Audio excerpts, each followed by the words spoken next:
Joffrey, Renly, Robb Stark are all thieves. They'll bend the knee or I'll destroy them.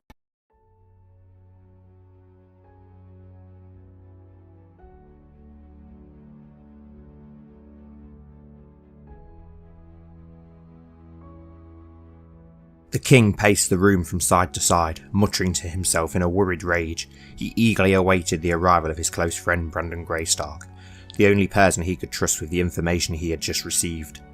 A letter had arrived from the Hornwood. Eleanor Rack, or the Whore as she was called in the letter, had once again fathered a bastard of Max Richards, the Master of Laws and new Lord of the Fever. Lord Rogar Rack wanted both Max and Eleanor's heads on pikes and the bastard children dealt with.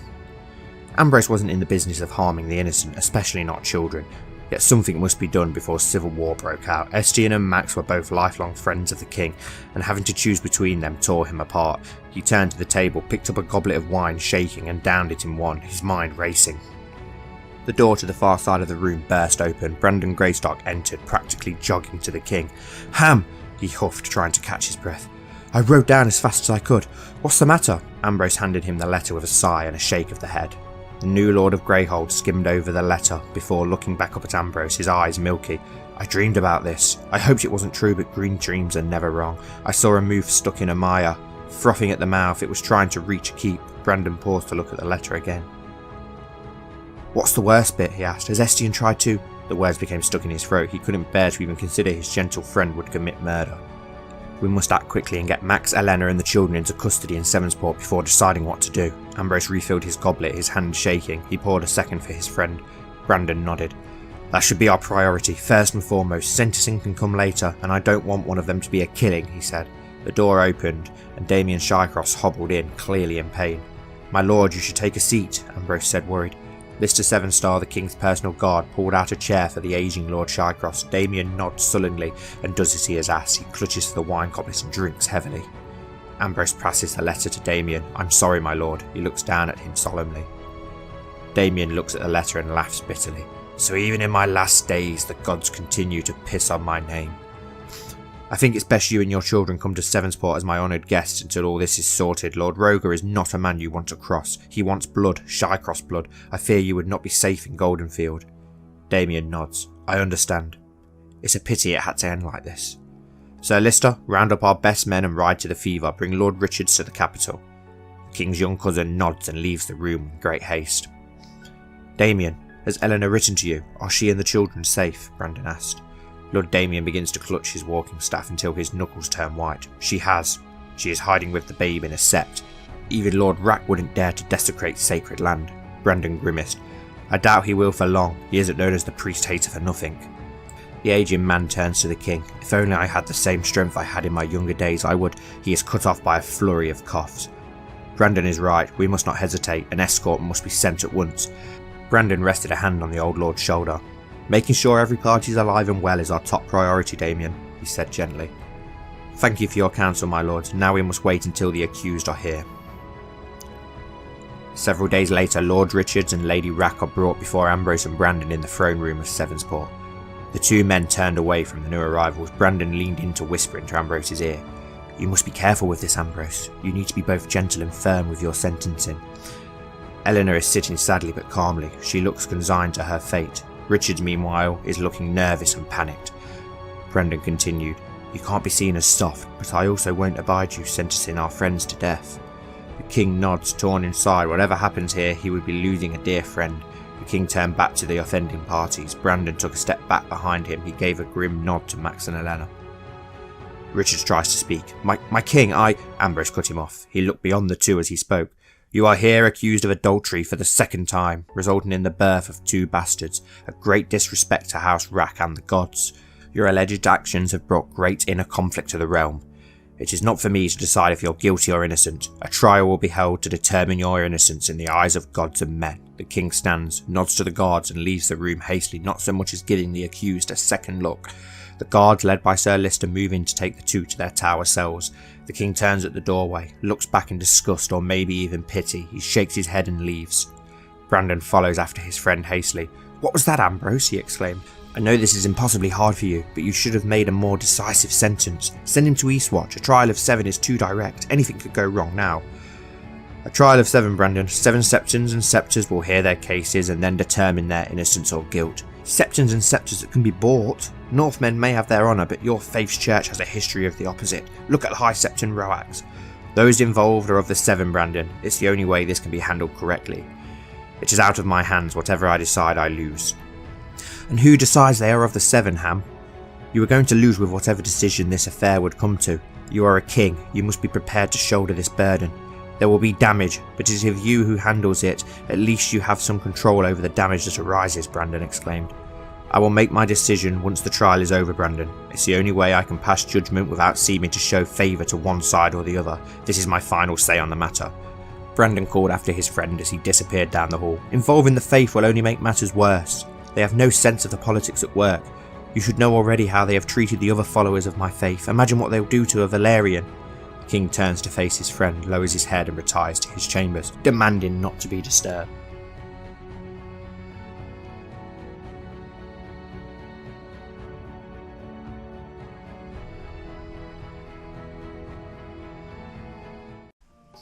Hello everyone and welcome back to the Citadel with me, Grand Maester Stitch, where we return to the Knights of the North and the Kingdom of Andalia, which is a hell of a lot bigger now. Just in case you've missed some episodes or missed what's been going on, we are double the size now in Andalia, and as we know from the introduction there, yet again Max Richards and Elena Shycross have been carrying on their affair, resulting in another bastard. Now both have been imprisoned by King Ambrose of Andalia to await the fate that awaits them, and we'll find out what we are to do with those. We're in the year 6666, so number of the devil +1, and let's have a look. So we'll start off by introducing the 3 new custom characters as we always do, and those are, for this episode, we have Grenin, I'm guessing that's how you say it, Grenin Maiden. Nice little goat on his sigil. He's a wildling free folk who's got amazing diplomacy skills. He was one of the ones who were captured when we were at war with the wildlings, and he would have been a lot younger back then. He's probably been brought up more in the Andal way, but yes, he's a great diplomat. As I said, he is a gruff diplomat. He's a wildling. He's a poet. He's attractive, quick, groomed, a poor fighter. He has green dreams. He's fashionable, a hedonist, a master seducer, a game master, a socializer, lustful, humble, brave, cynical, honest, erudite, gregarious, stubborn, and just. So yeah, I've already made him important. I believe I've already sorted out marriages for the 3 new characters. Next up we have Illyrian Darkblade, a nice dark blade on a blood red background, and he is a great warrior, Andal Northman warrior. He is attractive, a skilled commander, a skilled fighter, a family person, proud, ruthless, deceitful, lustful, and rough. Yep, important already. And then last but certainly not least, we have Vermifor Shycross, who is the oldest son of Elena Shycross. This is the one that she was pregnant with when she came across the Narrow Sea, the one that the Rax took in, but he, as a male, he gained the name Shycross. So yeah, he'd be the nephew of Damien, the Lord of Goldenfields, and he's finally making an appearance. I've already marked him as important, but he is an incompetent commander, an inspiring leader, attractive, a skilled fighter, a poet, kind, honest, rough, a family person, honourable, chaste, gregarious, cynical, erudite, and charitable. He does worship the 7. He's very Andal for a Valyrian. He's not very Valyrian at all, but that is our new characters as well. If you remember in the last episode, we did finally get our son and heir, Prince Enger II, who will, well, hopefully be King Enger II. And then because of that, we betrothed our oldest daughter Violet to Owen Greystark, the future Lord of Greyhold, and then we betrothed our second daughter Jane to Lord Ellery Flake, our nephew. Eredric Firehand finally had a son as well. He had Enger Firehand and Walder Firehand, so it looks like the Firehand line should be secure. Lord Morgoth finally had a son as well, little Ned Morgoth, so hopefully the Morgoth line is secure, but unfortunately poor old Roose Lancer has yet to have a son. He now has 6 daughters. I feel sorry for him. I can't imagine living with 6 daughters. That would be so painful. But yeah, hopefully he'll get a son before he does finally pass. His wife is only 34, so hopefully he will have a chance. Right, so let's go back to Sevensport, where we will call our 2 prisoners forward for trial. But before we do that, we need to change our Hand of the King, because I'm pretty sure the Hand of the King acts as the judge, and, well, I don't think Rogar should do it, considering he has obviously ties to it. I don't think it would be fair, and also his diplomacy isn't massively amazing, so we probably want someone with very good diplomacy to act as Hand of the King for now, so that they can do the trial. I'm not sure who we should go with, though. Who have we got that could do the trial? Someone that's not really involved with any of this situation. Well, we're not going to go with the Wildling. I don't really want a Wildling Hand of the King. Then again, he does worship the 7, so he could do it. Do you know what? We're going to swap it back. He's not going to be Hand of the King. He's just going to serve as Hand of the King just for this moment for the trial, because he's got good diplomacy. And we will call, let's call Elena Shycross up for her trial first, shall we? So, give Elena Shycross the option to defend themselves before the court, after which one of your councillors will question and judge her. The order of precedence for which courtier presides over trials is Triarch, High Judge, Jogus 9, Moonsinger. Okay, so it depends on where we are. Okay, so it will be our Hand of the King, yes, or our Master of Laws. Okay, do it. So let's unpause so that we can get on with that. It should pop up. At the age of 40, your courtier Kurth Ivaro died of poor health. Okay, so that house didn't last very long,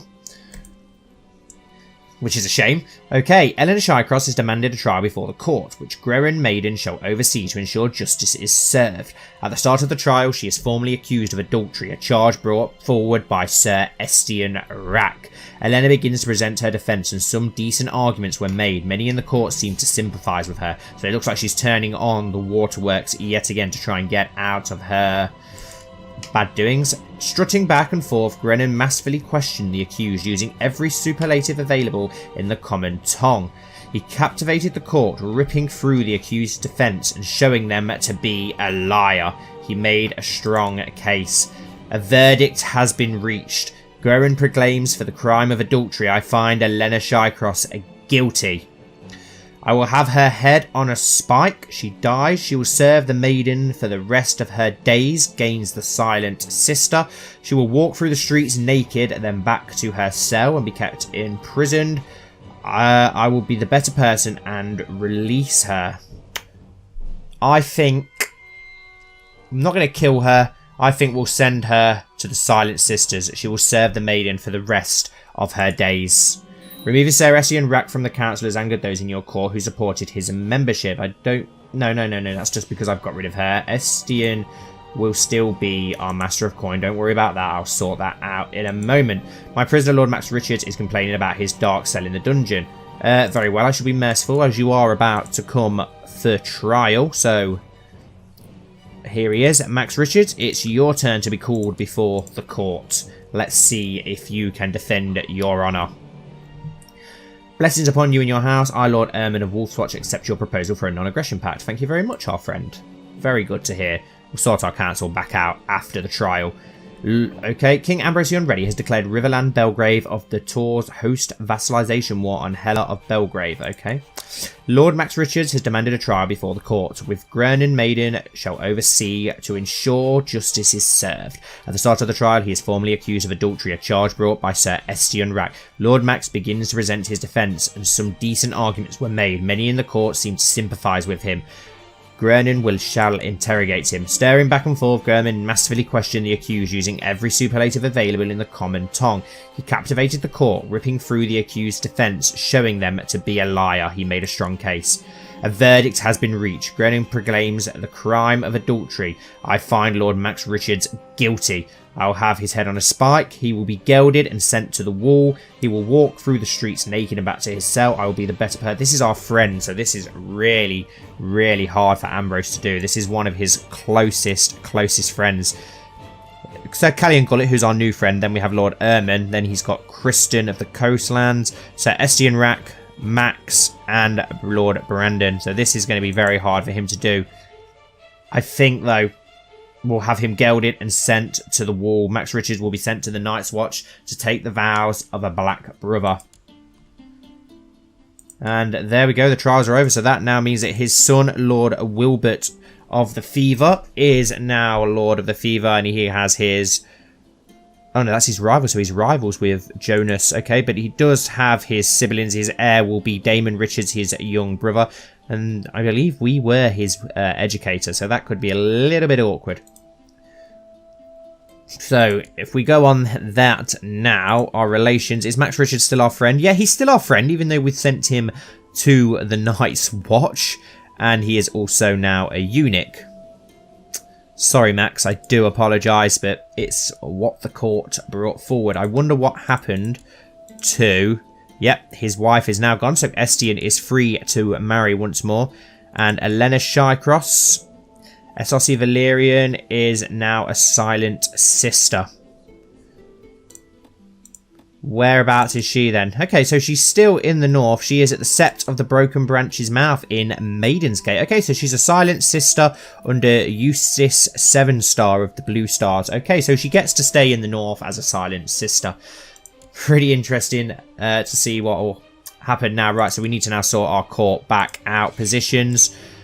Our Hand of the King will be Lord Rogar once again. To the most excellent king, Ambrose, blessed upon you and your house. I set the suggestion at Lyrion and Elaine get married. Oh yeah, that's just the marriages for our custom characters so that they don't die. May you live in calm and contentment. I accept your suggestion. Yep, another marriage sorted. Right, and we need a new Master of Coin. We don't have a good Master of Coin, as Estienne is currently in the Hornwood. To the chivalrous noble Ambrose, may you live in harmony and contentment. I accept your suggestion that there before gets married. Yeah, I got him a Valyrian bride. Right, can we invite Estienne to court? As he is our friend. No, it won't let him because he's the heir of the Hornwood. I had to force move him before. King Ambrose the Unready revoked the lordship of Seaguard from Mistress Arlux of Seawatch. Right, I wonder who is, if we go on find characters, just search our realm, who has the best stewardship in our realm. Lord Albert, followed by Estienne, followed by Robin Brightmire, none of which we'll be able to actually have as our Master of Coins, as they're all under different rulers, which is a shame. Yeah, we can't actually have any of these guys as our Master of Coin. Is there anyone else decent, though, that we can invite to court? Okay, we have a Flint in our courtier in the Stranger's Hills. Okay, I didn't know that we had a Flint in our realm. Okay, yeah, Estienne won't accept. What about Robin Brightman? No, we can't invite him because he's the Lord. So we're just going to have to make do for now, unfortunately. Let's have a look. There must be somebody that we can... there must be a decent one in here that we can make Master of Coin, surely. It could be Davos of Sevengard or Gerald Mendleton. Let's make Gerald Mendleton our Master of Coin for a while. He has had a son as well, finally. So the Mendleton line will carry on. We just need to get them landed now, along with a couple of other characters. We need a King's Justice. All that. It won't actually let me pick the character that would make the best King's Justice. We'll go with Timor then. I think he'd probably enjoy the job, and we've got room for a commander as well. We'll go with Davos, definitely Davos. And we've got an idle council member. Improve holding, pacify province, improve defense, oversee realm. Yep, let's just oversee the realm, please, Rogar, for now, if that's okay with you, my good old friend. What is going on down south? Thistle is no longer maester for King Ambrose. So she died under suspicious circumstances, Thistle Hardhunter. Well, that's a shame. So we're going to need a new maester now. So if we can send for a maester of the Citadel. Lord Helman of Flint's Finger has declared war against the tyranny of King Rob of the North on King Rob of the North. Well, he could have probably done without that. Their armies are pretty decimated and depleted right now. And we've got another open council position. Oh yeah, that will be our maester that we have sent off for. Your Grace, the maester we sent for from the Citadel has arrived in Sevensport. A first man by the name of Mohor. Let us hope he will be loyal and wise. Okay, he's a mastermind scholar. He's a maester. He's a justifier. He's slothful, envious, stubborn, and patient. Treasurer, he's got loads of links, so he's done pretty well. Okay, good. And yeah, we'll get you to... Okay, yeah, serve the court for now. Right.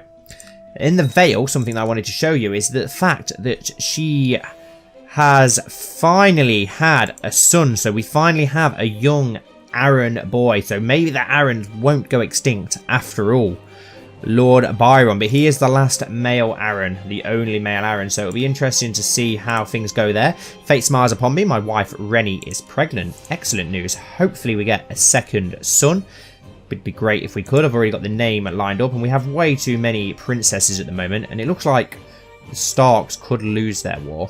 Then again, they might not. It looks like Flint's Finger has only come up on its own. Offer a non-aggression pact to the Starks. How come we can do that? My liege, I'm pleased to report my success, the success of my mission to Barraton. The majority of the population has been converted to the faith of the Seven. Your humble servant, Septon Roax Branch. Awesome.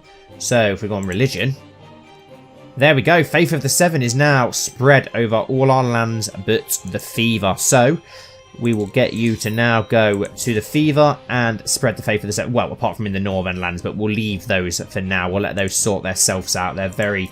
We have Old God Lords as well up there, so I'm not sure if they will go that way. The recent conversion of Barraton to Faith of the Seven has caused great unrest in the unfaithful parts of your realm. Both noble and peasant alike feel threatened. Lord Bowen of Silverreed, Lord Brandon, and Lord Theon. Okay. Elsewhere down south, we still have the complete mess with Dawn, who managed to take over Blackwater, which is very annoying. But they are currently at war with the Stormlands, who are trying to take Dawn, take the Blackwater. So hopefully they take it just to split things up. And I'm not sure what's going on with the Reach at the moment. Hopefully they're trying to get independent from Dawn, so we can split things up down there. Sir Kenneth Wickenden accepted Queen Rowena of the Mountain and Vale's peace offer. Okay. And a castle holding is finished construction in Oldstone. Pardon me, in Oldstones. I don't know why that concerns us. Did that just say we've got a Jogus Nye just appeared at our court? Where? Because if it did, where the hell are these Jogus Nye coming from? They just keep randomly appearing, and it makes no sense at all. It is ridiculously strange. Maybe it didn't. Maybe I just read it wrong. Could have sworn it said that they'd come to our court. Yes, it did. There he is. He has come to our court. Luagung, a 56-year-old Jogus Nye, has randomly appeared who wants to get married. No idea. Whatever. You do your own thing, Jogus Nye. I'm just going to pretend that you don't exist because that is absolutely ridiculous. Are the factions gone? No, the sisters are still trying to go for independence, which is very annoying. But our liege loyalists outpower them, so we haven't got to worry too much. Lord Brandon of the Great Cliffs has inherited Lordship of Frosty Shore from Lord Ellery of Frosty Shore. Lord Ellery, our nephew of House Flake, has died under suspicious circumstances at the age of 12. Oh, for God's sake. Well, that is very, very annoying. I've been challenged to a duel. Although I am a great duelist, I still find the need for some training, and the finest second in Sevensport. We could lose the trait duelist if we don't do it, so... For some gold, he'll be willing to be my second. I'm really annoyed that Ellery Flake has died, and that means that House Flake is now extinct. And some random house is now ruling Frosty Shore, which is very, very, very, very, very, very, very annoying. Lord Jonas of the Frosty Shore, who is a first man, whose children are all dead. I wonder if he's been killed because of the fact he's an Andal.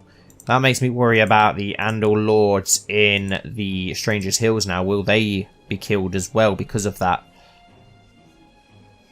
Okay, so he's trying to kill Sir Lister Sevenstar. I understand that. Known plots, kill Roland of Sweet Sister, kill her, kill none of the main ones. So that's not too bad. Very annoyed that House Flake has died. Really annoyed about that. Our daughter was going to marry a member of House Flake. My opponent withdrew from the duel. I was able to learn something new from Lugun, though, so it did not feel too unnecessary to have troubled him. Thank you. Gain 1 martial. Right. So now we need a new match for our daughter Alice, because she was set to marry Ellery Flake. Poof. That could be an interesting match. That could be a very interesting match and a very dangerous match. Lord Theon. Could we actually arrange a betrothal between Lord Theon and our daughter Alice? Yes, we could, and he would accept. Ooh, would that be silly? We're already marrying our oldest daughter to a first man. Do you know what I'm curious about? What about Prince Donal? Oh, he's only 4. I'm going to say, can we marry into Prince Donal? Are there any better matches than Lord Theon for our daughter? We need to bring the first man into the realm. I'm going to do it. Why not? That could be very, very interesting. Let's marry our daughter Alice to Lord Theon of the Stranger's Hills. Send. That could be very interesting. We're marrying into a Stark bastard branch and a Bolton house. That should bring them under our control. Awesome, they have accepted the proposal, which gives us a non-aggression pact. Hopefully that will keep the Boltons in line as well. We are trying to improve diplomatic relations with them still. The old wound is finally healed, leaving a pretty grotesque scar behind. We have gained the scarred trait. Anyway, I think it's time, guys, for a mid-POV. Jon entered the misty forests of the Dreadfort. Nothing could be heard other than the howling winds and lonely hoofs of his horse stumbling across the winding dirt paths. Suddenly he saw a burning light through the opaque mist. He had finally reached the Brotherhood's makeshift camp. He stopped his horse before the tents and dismounted into the dirty grass and started walking towards the light. The tents started forming and forms of people started appearing. He was immediately greeted by one of the Brotherhood commanders and his friend Cregan after reaching the camp centre. "Jon!" chuckled Cregan as he approached his friend. "Hello there, Cregan," responded Jon. "How was the meeting with the Lord Regent? Did he decide to help us?" asked the curious Cregan. Jon smirked before speaking. "It went better than expected. He said he would give us a military advisor to better train our men, weapons, and he also said he'll turn the blind eye when our rebellion begins." Cregan's mouth opened into a huge smile of rotting teeth, clearly struggling to hide his excitement. "But are you sure we can trust him, Jon?" "I am sure, Cregan. The Andals killed his brother. He wants the same as us, destruction of the Andals," Jon said confidently as he laid his hands on Cregan's shoulder. "Now I'm starving. What do we have to eat?" continued Jon as his stomach started to grumble violently. Lord Bolton had offered him the small amount of bread and salt as was his guest right, but nothing more. Cregan smiled and waved his arm to Jon, instructing him to follow. "We have some roasted boar, come." Both men approached the campfire as a freshly killed adult boar would roll atop the fire. The smell was incredible. Jon's mouth watered as he tasted the air, and his stomach once again let out a loud, long growl. Several men were stood around it, telling stories their grandfathers told them. All common men, no commanders or true soldiers could be seen. "Where are the commanders?" Jon asked. "They have been silent since you left. They are secluded in their tents, I assume planning the first steps of rebellion," Cregan responded proudly. "I will check on them." Jon made his way to the makeshift tent where the commanders were gathered. The commanders looked up at Jon as he opened the tent. They were sitting on the ground around a small table which contained a map of the newly called Stranger's Hills. What a stupid name. "Oh, hello sir," one of the commanders said nervously. "May I take a seat?" Jon asked. Yes, said one of the commanders. Jon would slowly approach them, take a seat and look over the map. He then looked up at the commanders and asked, "So, who would care to explain to me what you've been discussing for the last 6 days?" "We have a village near our location. They could serve as more manpower, so we will rally them when we start the attack." "Who would be our first target as we cannot attack the Dreadfort?" The most logical target would be High Point. It was a small recently constructed motte and bailey hastily put together. Scouts said it had an Andal overlord and another village nearby that would certainly rally to fight for the Brotherhood's cause. There was also a new castle to the north ruled over by a young Andal lord who just so happened to be the king's own nephew. He'd make a valuable hostage. "We'll start with High Point." What would be the next action after we get a foothold? We believe it would be a good idea to stop Andal supplies from coming in, so we need to intercept the roads by taking the Bullseye and the Wolf's Watch. Then the Lord of the Dreadfort will hopefully come to our aid. The lands up north will surely also follow suit. "Well, I don't need a total victory. I only want to send a message to King Ambrose for now. If we manage to kill an Andal lord and put their heads on spikes, that will be enough to make his vassals turn on him," said Jon in a deceitful manner. "Proceed with the plan. I will go to Sevenstar and infiltrate Ambrose's court. Make sure you receive the military advisors fondly. They may change their minds midway." Jon got up from the table and waved at his commanders and opened the wide entrance of the tent. He immediately re-encountered Cregan. "So, what are you going to do?" his friend asked curiously. "Go to Sevenstar." "But that's suicide. The Andals control that city," Cregan said, looking at his friend as if he'd lost his mind. I shall present myself as only a small folk who would like to serve Ambrose. He has grown too soft on our kind to deny my service." "Very well, I trust your judgment, old friend." John looked at Cregan and smiled. "Good luck, Cregan." He jumped onto his horse and said, "For the gods," as he trotted away, heading for the capital of Sevensport.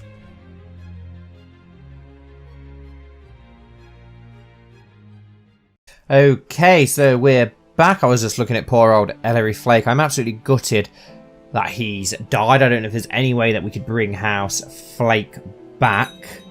I would like to if we could, but never mind. Okay, we've got a war kicking off down in the Riverlands yet again. How are the other wars going down there? Oh, pretty similar. Valeria do worry me on those islands. Lord Vareris, whoever they are. But yeah, it would be interesting if we do get like a Targaryen Valyrian invasion at some point. Just looking at this Lord Jonas again. Our House of Rangers Refuge. What a stupid name. Queen Rhaena of Mountain Vale has declared Valeman colonization of Bravos. Okay, interesting. Very interesting. So Bravos is going to be under the Vale now. That's strange that they're trying to go back home to the Andor lands. Roark's branch has been a leal and able servant, having successfully completed many tasks in aid of Andalia. It was seen as a right and honourable course to reward him with certain incomes and grants as to foster greater loyalty. Agreed. I shall arrange this reward. We'll send him some gold. We're trying to let our money improve so that we can improve stuff around the realm. And oh, Edric Firehand has had another daughter, Shira Firehand. Interesting. Sept and Darwin of God's Hill. She's at the title Sept of God Hill from Benton.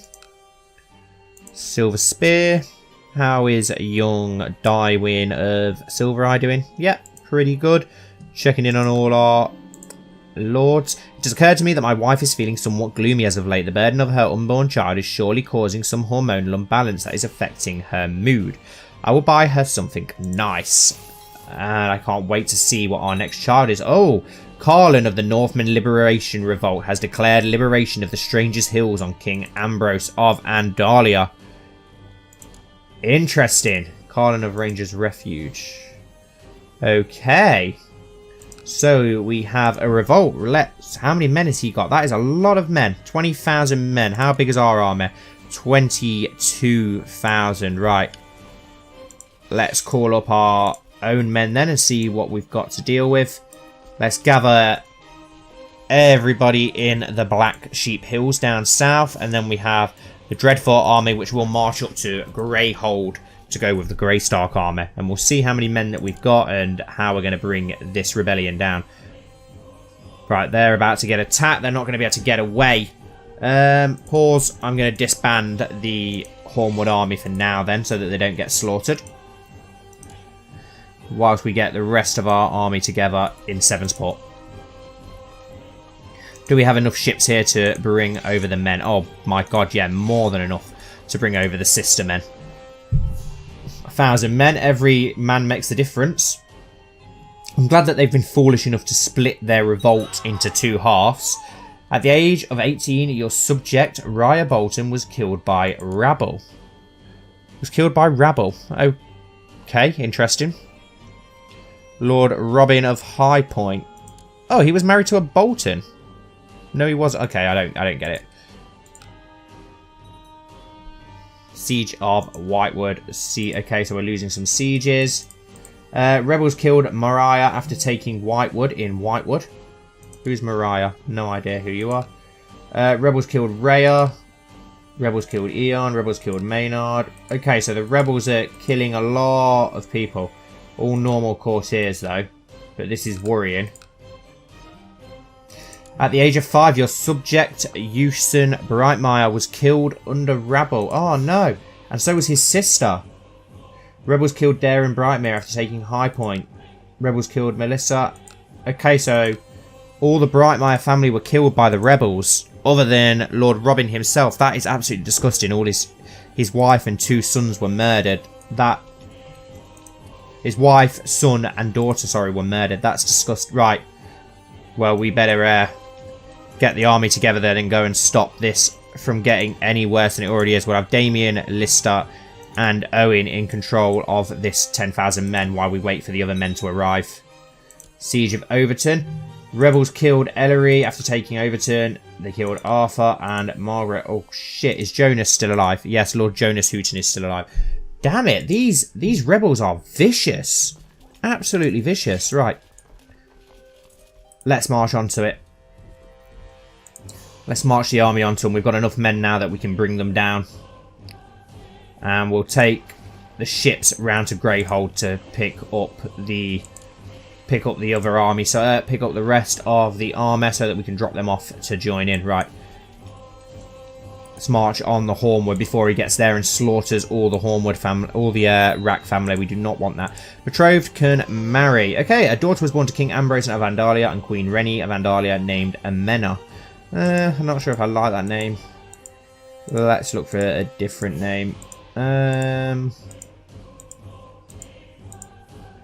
Elaine, Celsi, Noella, Marjorie, Urena, Barbara, Markel, Yolanda, Sansa. Yeah, a northern name. Let's go for Sansa. Sansa Sevenstar. And betrothed can marry Princess Violet and Owen Greystar. Yes, we'll get them wed. Let's forward things along so we can get to the Hornwood quickly. Your Grace for some time now. No, we have enough courtiers. Thank you very much. John Frostfire has been a legal-enabled servant. Okay, we'll send him some gold. 12,000 men are about to get to the Hornwood to help out. Let's get the other guys there as well, following up the rear. May live in harmony and contentment. I accept the suggestion that Princess Violet and Owen get married. Perfect. Right, let's board, merge you guys, and there's too many men to... Oh, the ship's not arrived yet, that's why. I didn't check what our new daughter was like, either did I, Princess Sansa. Nothing overly special at the moment, a blank canvas, so we'll see what she turns into. An agreement has been reached with Lord Brandon to see Owen Greystock and Violet Sevenstar wed, and now the dowry is set to the groom's heir. I shall give them plenty of gold and silver. We'll pay the full price. Can you now get on the ships and dock in Frosty Shore, and we'll meet you there. Right, 12,000 men here in the Hornwood. Right, now they're getting... The war isn't going quite as I thought. Quite as I thought it would. I lose more men per battle than I planned, and the sieges are going on forever. More manpower and more siege weapons are what I need. Perhaps a friend could assist me with this. Ask a friend to join the war. Kristen of the Coastlands. Ask a friend to help with money. I need to help. This war will soon be won. I need no help. This war will soon be won. Yeah, we'll be fine. Attack that great host there, and we'll get the other men to march across as well before they end up killing Lord Erman of Wolf's Watch. I'm absolutely gutted for poor Robin Bright, whose son and daughter were just slaughtered. Absolutely devastated about that. We should crush this army, though. A daughter was born to Grennan Maiden and Cassie named Rowan Maiden. Okay. Interesting. Should absolutely crush this army. Lord Roland of Sweet Sister has declared revolt against the rule of Lord Coleman of the Sisters. Okay. Okay, so the Bolton men are actually getting involved, which is interesting. And there we go. We've absolutely crushed the army at Wolf's Watch. A great victory. Now, where is that 11,000 going? Is it marching on the Dreadfort? Yes, it is. Stay in the Dreadfort. The reinforcements are coming, and so are the other reinforcements of 3,000 men. Actually, I'll send them to Bullseye to lift the siege. We'll disband the fleet for now. That man is going to be... I'm going to absolutely slaughter him, basically, for what he's done. Everyone march up to Wolf's Watch. We'll get the army together, and we'll see where that army is marching off to now. King Ambrose Ready has declared Riverland Dornish de jure war over Byford. Okay. Looks like they're going to march down into Dawn Forest, which is a bit annoying, but never mind. They're going to leave our realm to go elsewhere, but we will catch them. 18,000 strong, and then we'll march on to Dawn Forest to crush them. Our men are suffering from the supply limit, which is bad, but we are going to get to them in time before they can get away and absolutely destroy them. And I'm going to make sure that man is hurt a lot for what he's done. It's going to be an easy victory. A son was born to Alarian Darkblade and Alyssane Waters named Daffin. Daffin? I think that's what it's meant to say anyway, but awesome. So another line continuing, and there we go. That revolt is took down fairly quickly. Enforced demands, yes. The liberation of the Strangers' Hills has ended. King Ambrose of Andalia. 1. Let's march the men back home. Damn it, they did a lot of damage. My prisoner Carlin of Rangers Refuge is complaining about his dark cell. He can be put in obsolete for now, till I decide what to do with him. Right, what can we do with you? Banish to the wall. Humiliate. No, we will execute him. Do it. We can't really do anything else because we're not cruel, so he will be hanged. We'll have him hanged. At the age of 37, your subject Carlin of Rangers Refuge was hanged. Good bastard. Oh, and he's related to you of Rangers Refuge. Where is Rangers Refuge then? Is it under Greyhold? City of Eastmont? City of... No idea where it is. Rangers Refuge. Is it up north somewhere? Who knows? But yeah, let's march our army home so that we can disband the men. And now try and get some peace and prosperity back under the realm. Has he remarried? Yes, he's remarried to Lady Galena Snow of House Lake. Awesome. So hopefully he can get some more children, considering his son was brutally murdered.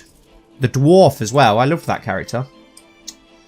So we've lost a lot of characters this episode, which is very annoying. Your Grace, my mission to the Dreadfort has so far been a success. During my visit to the court of Lord Theon Bolton of the Strangers' Hills, I seem to have managed to make him understand what a benevolent and peaceful ruler you really are. Well, thank you, brother. Thank you indeed. Right, let's disband the army. Yes, let the army recover. At the age of 69... Oh, Lord Estian of the Warrior's Way has inherited High Lordship of the Warrior's Way and other titles from Lord Rogar, the Priest Hater. He's finally died. He died a natural death at the age of 80. What a great man this man has been in the series right from the beginning. But Estian is now the new Lord of the Hornwood. Estian Rack has had Daybreak added to their treasury.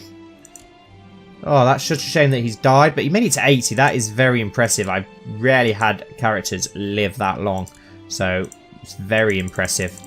We've had word that Sir Damon Yormwood has come back from a long voyage, and quite the epic voyage it was. After setting sail from Myr, he sailed the Shivering Sea to Ibid, then on to navigate the treacherous Thousand Islands. Finally, he voyaged as far as Nifar, the old capital of the Kingdom of Ngai. All the while, Damon gained an abundance of eastern treasures. He is a true legend. Interesting. Okay. But yeah, now that Lord Rogar has passed, Estian is now the new Lord of the Hornwood, and his wife, Lady Dalla Snow, whoever she is, she's 38, so she's quite old. I don't know why he's, well, she's the same age as him, but it's probably not going to get him any children, which is a shame. But that means that we now will make Estian back as our Master of Coin, which is perfect. We now have our best Master of Coin, but now we need a new Hand of the King. And this is going to be hard to choose. I don't know who I'd want as Hand of the King. Who would Ambrose pick now? Could go with our little brother Owen. There isn't really anybody else. Lord of Alca. We could go for Halman Bloom. That would keep the Blooms fairly happy, wouldn't it, if we did go with Halman Bloom? Very powerful house. Do you know what I think? I think we'll do that. We'll go with Halman Bloom as the new Hand of the King, and we'll just get him to oversee the realm for now. Have we got any minor titles that now need handing out? We need a new commander.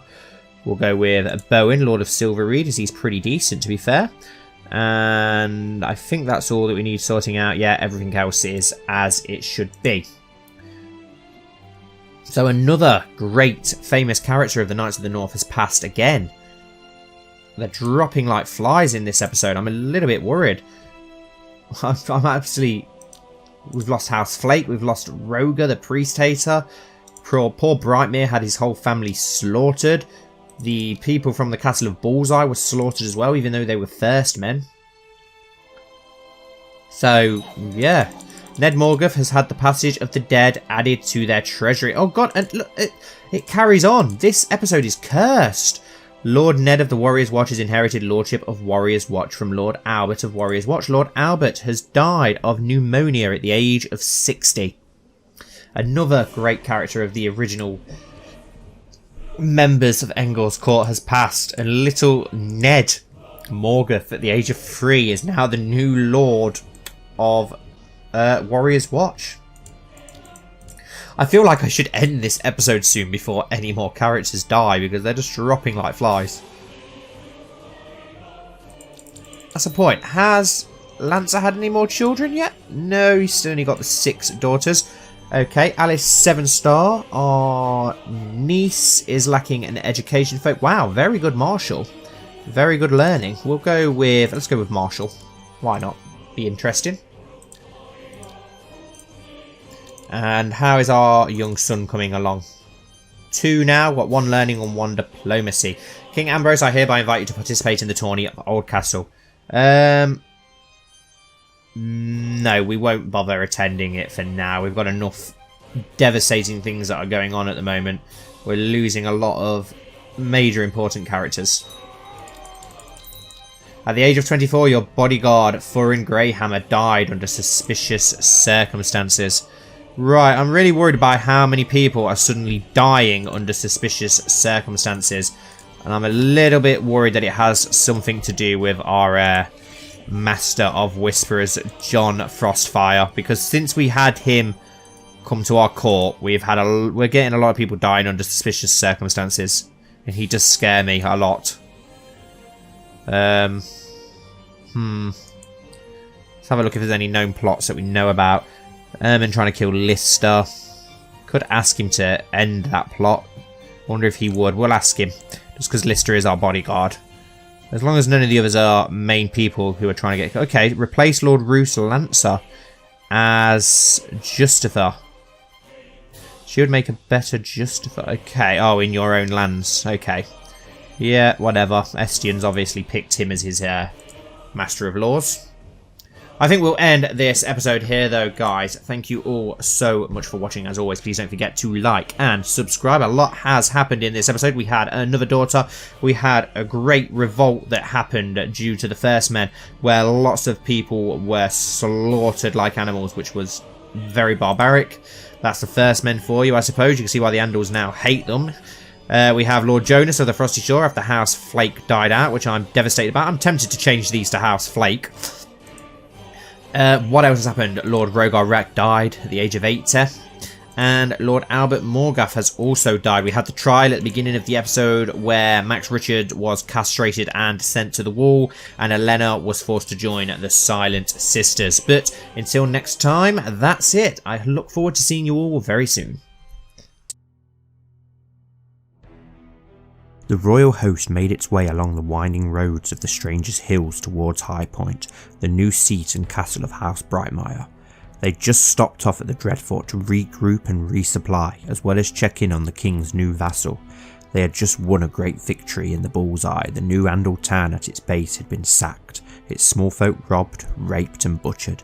The castle had almost fallen too after most of the household had given their lives to protect their young lord. Thankfully, Ambrose and his knights arrived just in time to lift the siege and send the so-called Brotherhood scurrying off to the woods with a whimper, saving young Jonas Hunton from a terrible fate. The same, however, could not be said for his dear nephew Ellery Flake, his sister's only child. He'd never been fond of his older sister, yet he loved the boy as if he was his own. He was his former ward and future husband to his second daughter Alice. The poor boy, along with all his knights and servants, had been put to the sword, his body ripped open and sprawled across the castle's heart tree. Thankfully, his close friend Brandon Greystark had brought his own men down upon the castle to get it back under Sevenstar control, hanging all the outlaws still present and leaving Sir Oxter in charge of the castle with a well-drilled garrison. It was after this, whilst guests of Lord Bolton, word had reached them of the attack on High Point. Robin Brightmire, the lord of the new castle, presently in the Dreadfort, acting as Lord Bolton's steward, as well as keeping a close eye on the family, begged for the king to ride quickly to his lands and save his wife and children from the same fate as Lord Flake, and the king obliged without hesitation. He sent Lord Edric Firehand ahead with his best knights and fastest riders to save the Brightmares. When Ambrose finally arrived, the newly constructed castle of High Point was no more than a ruin. Burnt to the ground, all its inhabitants put to the sword, all that remained as evidence of its existence was rubble and scorched earth, scattered with blood and corpses. Robin Brightmere fell to his knees in despair. His chilling screams filled the air, tears streamed down his face as he punched the floor. Ambrose looked up at the horrific sight. Robin's lady wife, son and heir and daughter hung from the branches of the castle weirwood, swaying slowly in the wind. He looked away in disgust and horror, clenching a closed fist, gritting his teeth, trying not to let his emotions get the better of him. The Godswood was the only part of High Point not to be despoiled. "Men, please cut them down with great care," he ordered in a sympathetic voice. "So, Roseheart, please take Robin to my tent, a glass of wine mayhaps, and a sympathetic shoulder," he whispered into the big knight's ear. "Of course, your grace," he said with sadness in his voice. Moments later, Edric galloped into sight upon his red stallion, a naked man dragged along behind through the dirt, a noose around his throat. Lord Firehand dismounted with a grunt of anger before kicking the man in the ribs and spitting upon him. "This one had the command here, your grace," said Edric. "Calls himself Cregan, brags he killed the children with his own hands." He once again gave the man a taste of his boot. The man looked up, his face a bloody and bruised mess. He'd been beaten to within an inch of his life. He smiled a huge grin of splintered red teeth before spitting at Ambrose. Edric gave him the back of his mailed hand, knocking him back into the dirt. "We are the Weirwood Brotherhood," he chuckled whilst coughing up blood. "You can kill me and my men, but by doing so you will only make us and our cause stronger. More and more loyal Northmen join our ranks by the day. The North will rise up once more and push you foreign bastards and your false gods back into the seas from which you came. The North remembers." He smiled and began to laugh hysterically. Ambrose nodded, and without hesitation Edric drew his dagger and opened the man's throat. "Your grace, give me 2,000 good men and I will scour these new lands clean.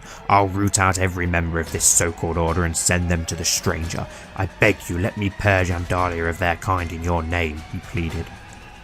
The Weirwood Brotherhood, they called themselves, a great host of first men, small folk, soldiers, former lords and all manner of old god worshippers, come together to bring down the Andals and their 7 gods. They struck fast and viciously all over the newly conquered northern lands before vanishing back into the deep woods, mountains and towns. This was a different kind of warfare to what Ambrose and Andalia had been used to. He would have to tread carefully to bring an end to these revolts and attacks. Any one of the first men could be members. Edric Firehand's plan was too risky and would only cause further dissent and problems. For now though, he had to travel north to Greyhold for the wedding of his daughter Violet to Owen Greystark. Joining Andal and First Man together in marriage, hopefully this great show of respect to the First Men would help bring an end to the religious attacks, forging a peaceful realm in which Andal and First Man could peacefully live side by side no matter the gods they worshipped. If not, well, it didn't bear thinking about for now.